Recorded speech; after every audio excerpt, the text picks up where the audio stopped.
متین خالد صاحب، ہم نے یہ دیکھا ہے کہ قادیانی جماعت جو ہے وہ پاکستان کے خلاف عالمی سطح پر ڈس انفارمیشن کمپینز چلاتی ہے، پاکستان کو بدنام کرتی ہے، اور اس کے ساتھ ساتھ ہم نے یہ دیکھا ہے کہ وہ مختلف رپورٹ شائع کرتے ہیں. ہم نے بھی اس پہ کئی پروگرامز جو ہیں وہ نشر کیے ہیں. اور اس کے ساتھ ساتھ ہم یہ دیکھتے ہیں کہ اقوام متحدہ یا دیگر انسانی حقوقی تنظیمیں اور برطانوی پارلیمنٹ اور اس کے علاوہ مختلف جو یورپی ادارے ہیں وہ پاکستان کو بڑا پریشرائز کرتے ہیں کہ جی یہاں پہ قادیانیوں پر ظلم کیا جاتا ہے، قادیانیوں کو یہاں پہ مذہبی آزادی نہیں ہے.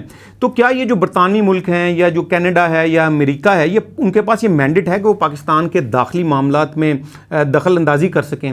اور یہ جو قادیانی پاکستان کے خلاف سازشیں کریں، اس کے حوالے سے آپ کیا کہیں گے؟ قادیانیوں کا ایک ونگ ہے جو خلیفہ کے حکم پہ بنایا گیا.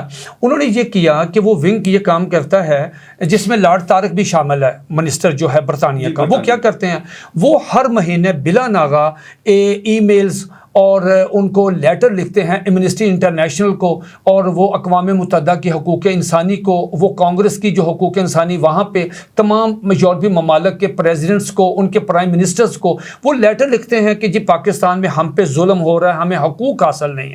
وہ سارے لیٹر وہ دباؤ یورپی یونین کی طرف سے آتا ہے، پھر وہ IMF کو خط لکھتے ہیں، ورلڈ بینک کو خط لکھتے ہیں، اس پہ اثر انداز ہوتے ہیں. میں بعض حساس چیزوں کی طرف نہیں جانا چاہتا کہ کون کون سے ملزم جو ہیں IMF کی خواہش پہ انہوں نے ہماری گورنمنٹ نے چھوڑے ہیں.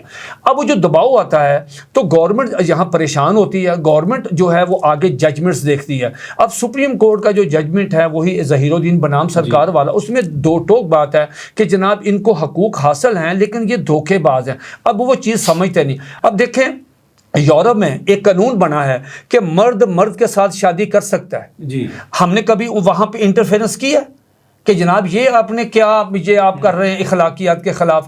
ہماری گورنمنٹ کو چاہیے، وزارت خارجہ کو بالخصوص یہ چاہیے کہ وہ اسلامی نظریاتی کونسل سے اس کی لے کے سفارشات وہ ان کو بھجوائے اور ان سے کہے کہ صاحب یہ دھوکے باز، یہ سپریم کورٹ کے ججمنٹس ہیں، پورا رائٹ ہے، لیکن کسی دھوکے باز کو تو اجازت نہیں نہ دی جا سکتی. وہاں برطانیہ میں کچھ سیکنڈ آدمی خاتون کہہ سکتی ہے میں ملکہ ہوں، کوئی کہہ سکتا ہے میں شہزادہ چارلس ہوں، اس کو پاگل خانے بھیج دیں گے. اب یہاں پہ ایک آدمی کہتا ہے میں محمد رسول اللہ، اور کہتے ہیں جی پاکستان میں ہمیں حقوق حاصل نہیں ہے. یہ زیادتی ہے. ہماری گورنمنٹ کو یہ چاہیے کہ وہ انٹرنیشنل لیول پہ اس کا ایک کمپریہنسو جواب جو ہے نا جی وہ شائع بھی کرے اور عالمی لیول پہ اس کو ان کو بھجوایا جائے.